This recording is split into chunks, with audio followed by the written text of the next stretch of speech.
యాదవ కార్పొరేషన్కు నిధులు కేటాయించాలని ఏపీ యాదవ సంఘం రాష్ట్ర అధ్యక్షులు కుర్రా శ్రీనివాసరావు యాదవ్ అన్నారు.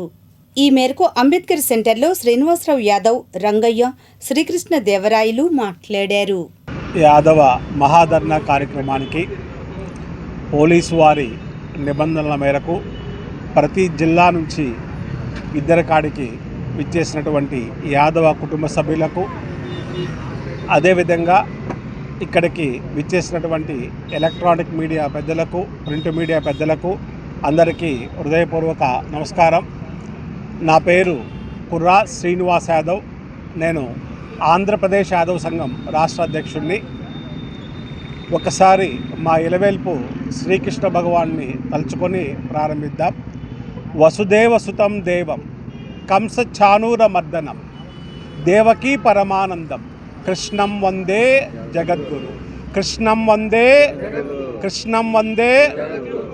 ఇకపోతే ఈనాటి ఈ కార్యక్రమం యొక్క ముఖ్య ఉద్దేశం, రాష్ట్ర విభజన జరిగిన తర్వాత 3 ప్రభుత్వాలు ఏర్పడ్డాయి.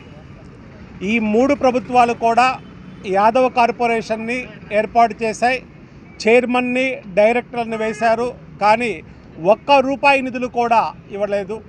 ఫస్ట్ వచ్చినటువంటి తెలుగుదేశం ప్రభుత్వం అదే చేసింది, తర్వాత వచ్చిన వైఎస్ఆర్ ప్రభుత్వం అదే చేసింది.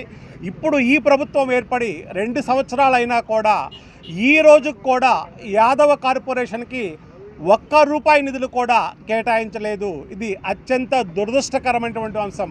నిధులు లేనటువంటి యాదవ కార్పొరేషన్ వల్ల యాదవ జాతికి ఎటువంటి ప్రయోజనం జరగటం లేదనేది. కాబట్టి ఈ రాష్ట్రంలో అత్యధిక జనాభా ఉన్నటువంటి యాదవ జాతికి 2 లక్షల కోట్ల వార్షిక బడ్జెట్లో కనీసం 6,000 కోట్ల రూపాయలు యాదవ కార్పొరేషన్కి కేటాయించాలనేది మా యొక్క ముఖ్యమైనటువంటి డిమాండ్.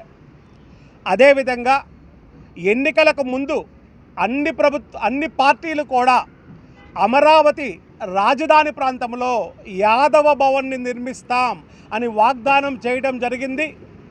ఈ రోజుకి ఈ ప్రభుత్వం ఏర్పడి 2 సంవత్సరాలు అవుతున్నా ఈ రోజు కూడా అమరావతి రాజధాని ప్రాంతంలో ఎక్కడా కూడా యాదవ భవన్ని నిర్మించడం అనేది, స్థలం కేటాయించడం జరగలేదు. మా యొక్క ముఖ్యమైనటువంటి 2వ డిమాండ్ ఏంటంటే, అమరావతి రాజధాని ప్రాంతంలో 10 ఎకరాల స్థలం కేటాయించి అందులో 100 కోట్ల రూపాయలతోటి యాదవ భవన్ని మరియు యాదవ విద్యార్థులకు హాస్టల్ భవనము నిర్మించాలని మేము ముఖ్యంగా డిమాండ్ చేస్తూ ఉన్నాం. అదేవిధంగా గ్రామీణ ప్రాంతంలో వ్యవసాయం పైన, పశుపోషణ పైన, పాడి పరిశ్రమ పైన ఆధారపడి జీవిస్తున్నటువంటి నిరుపేద యాదవ కుటుంబ సభ్యులకు ఎటువంటి హామీ లేనటువంటి సబ్సిడీతో కూడినటువంటి బ్యాంకు రుణాలు మంజూరీ చేయాలనేది మా యొక్క 3వ ముఖ్యమైనటువంటి డిమాండ్. అప్పటి చంద్రబాబు నాయుడు ప్రభుత్వం ఉన్నప్పుడే, 6 నెలల ముందు ఉన్నప్పుడే మరి అన్ని యాదవ సంఘాలను, సీనన్నను కానీ అందరినీ కలుపుకొని మరి ఏపీ సెక్రటరియట్ను ముట్టడి చేసి అప్పుడు యాదవ కార్పొరేషన్ తెచ్చినాం. మరి యాదవ కార్పొరేషన్ తెస్తే చంద్రబాబు నాయుడు కూడా యాదవ కార్పొరేషన్ చైర్మన్లు, డైరెక్టర్లు ఇచ్చిండు. జగన్ ప్రభుత్వం కూడా అదేవిధంగా చేసింది. మళ్ళా 3వసారి మరి ఇవాళ మరి కూటమి ప్రభుత్వం అధికారంలోకి వచ్చి యాదవులను వంచిస్తాండ్రు. అదేవిధంగా మరి ఓన్లీ చైర్మన్, డైరెక్టర్లను పెట్టి నడిపించి తూతూ మంత్రంగా చేస్తాండ్రు. ఇది దుర్మార్గం.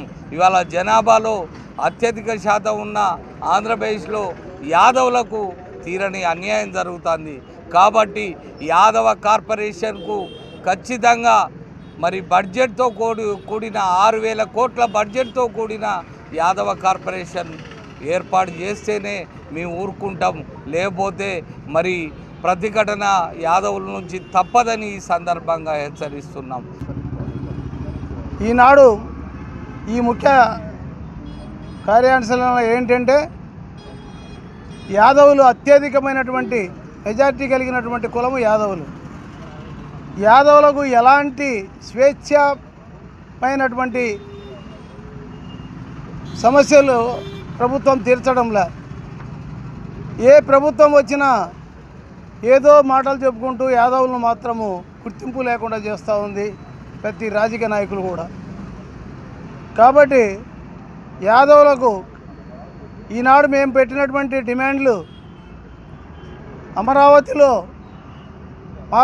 మాకు సంఘ భవనం కావాలని, ఆ సంఘ భవనానికి 10 ఎకరాలు స్థలం కేటాయించాలని, పేద విద్యార్థులు యాదవ విద్యార్థులకు ఒక హాస్టల్ నిర్మించాలని, దానికి తగినటువంటి ఫండ్స్ ప్రభుత్వం మంజూరు చేసి వెంటనే ఈ సమస్యను తీర్చాలని మేము కోరుతున్నాం.